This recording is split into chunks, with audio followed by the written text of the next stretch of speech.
Right. So basically, in Australia, we have our elections every 4 years. They happened, I'm pretty sure, last year. I wasn't able to vote in any of them because I was not old enough. But I'll be able to vote in the next election. And I feel like a lot, and when I say a lot, I mean a lot of people in Australia are like lower to middle areas of the middle class, but they kind of, the bogans, as a lot of people call them, kind of have a traditional tendency to vote for our good friends, the second, let me pull up a new Chrome tab, the Australian Liberal Party. These bad boys. And these bastards. And I feel like what they don't really realize, due to a lower level of education from being of a lower economic class, as well as there's a lot of racism, I would say, inbuilt into Australian society. A lot of, not just systematic racism, but a lot of actual cultural racism, like the hatred of Aboriginal people, immigrants from the Middle East, and Asian communities. And what the Liberal Party is, basically, they're in a coalition with the Australian National Party, which are quite literally Australian nationalists. And so this is called the coalition, right?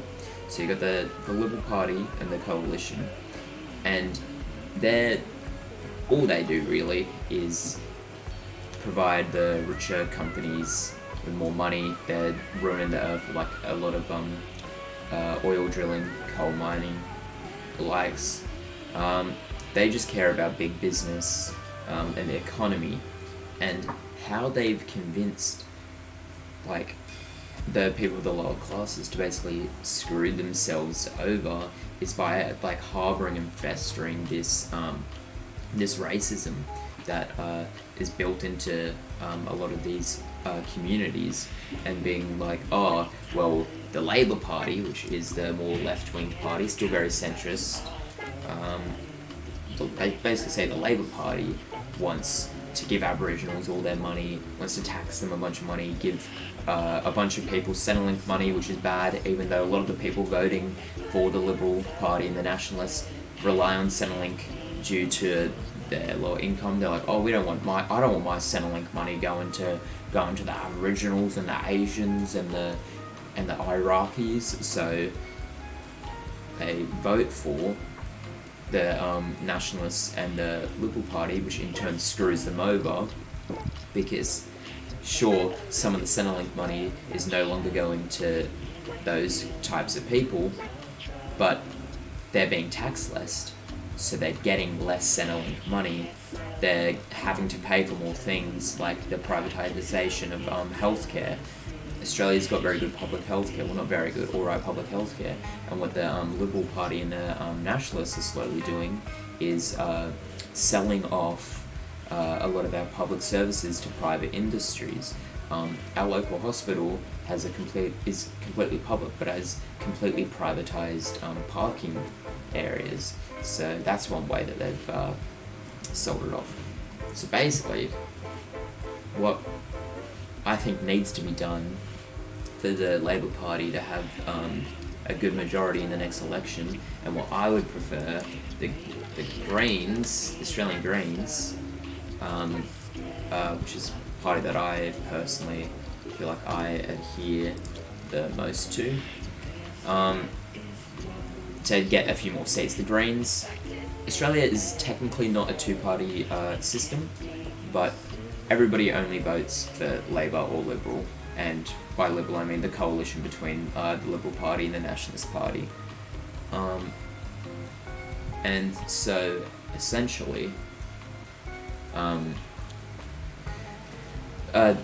by convincing and informing the poorer communities what's going on, and getting them to actually vote for the Greens and the Labor Party, they will actually see the benefits of it a lot more than the privatisation of healthcare, education, and all this stuff. Actually, what's interesting about the privatisation, publicisation thing is our private schools. We have public schools, private schools, and then like we don't have as many charter schools as America. We've got a couple like selective schools that there's mainly for academic or sporting things. Basically, the private schools still get public funding, which is a bit confusing because that's like, aren't they meant to be private schools? And they're allowed to dictate their own like curriculum and their own syllabus, yet they're still receiving funding from the public sector. Our tax money is still going to these private schools. And something that's interesting is these private schools aren't just getting the same amount of money as the public schools from public funding and taxation, they're actually getting significantly more. So the private schools are being funded more by the public sector than the public schools. And what's resulted is this huge disparity between rich schools and poor schools. Like there are some schools which have like no air cons. In Australia, it's kind of a big issue, seeing as we're a very hot country, and we've got no air cons. We don't have some of the kids won't have access to technology, and this is especially bad if they live in some of the more rural Australian communities, because they need that technology to be able to attend school in some cases.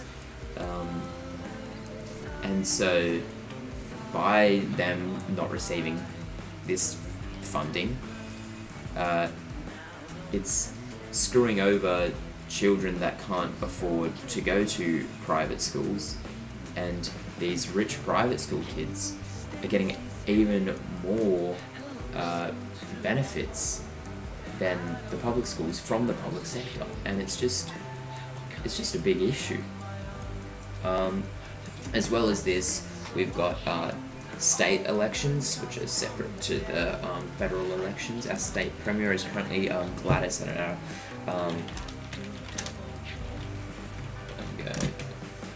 Gladys. She's got a very difficult last name, Barej. I'm not even going to try and pronounce it, but we all know her as Gladys. She's infamous. And yeah, she's a member of the Liberal Party, so that's the right-wing party in Australia. And so she, before every single festival ended up getting cancelled because of coronavirus, she basically, I believe, implemented a bunch of like strip searching laws. So police were now given permission under discretion to strip search people that they suspected of carrying illicit drugs, and not just like so it's at their discretion, they're allowed to basically choose.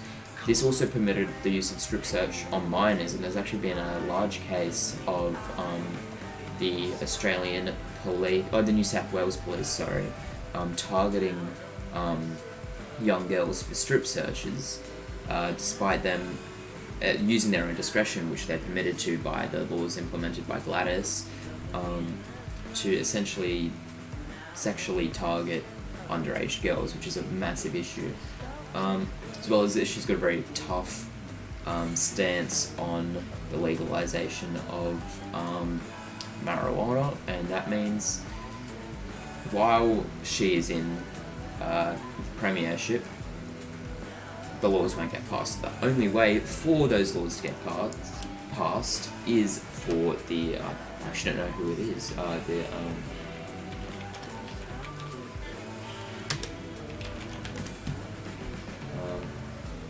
The leader of New South Wales is currently Jodie McKay, whoever that is. Let me put that up. So the only way that we will be able to get past legalization is from Jodie's politics. So yeah, actually should probably update this to just chatting, seeing as we're no longer playing games, we're talking about a bunch of political issues in Australia and New South Wales. But yeah, so the only way that the legalisation laws will get passed is if we get Jody and the Labours. And then basically in Australia how it works is we have different seats in the federal government, and so voting Greens, like as I previously mentioned, voting Greens in a federal election is actually quite viable, because if they have seats in the federal parliament, it means that they have like votes that can go towards pushing laws that left-wing people care about. But in the state elections, it's a little bit less defined. The state premiers have a lot more power over the state than I would say the Prime Minister has power over the entire nation. Prime Minister still has more power than the state premiers, but he has less of a degree of power over the area that he oversees. So voting the Greens in the federal election is quite viable, because you can get votes passed on issues that you care about. But in the state elections, unless they obtain a majority, which they never will, voting Greens for the state election is less viable. And that's why I probably will vote for the Labour Party most prominently in the state ballot, but 100% will be putting Greens at the top of my federal election ballot. Yeah, got 3 viewers in chat, it's pretty good. Any of you guys have thoughts on this, or yeah?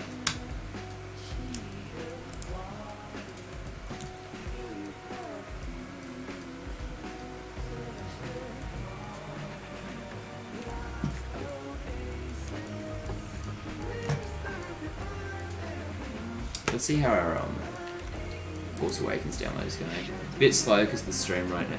Actually, that's not slow at all. It's actually quite fast.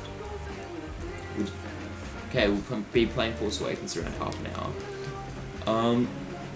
Yeah.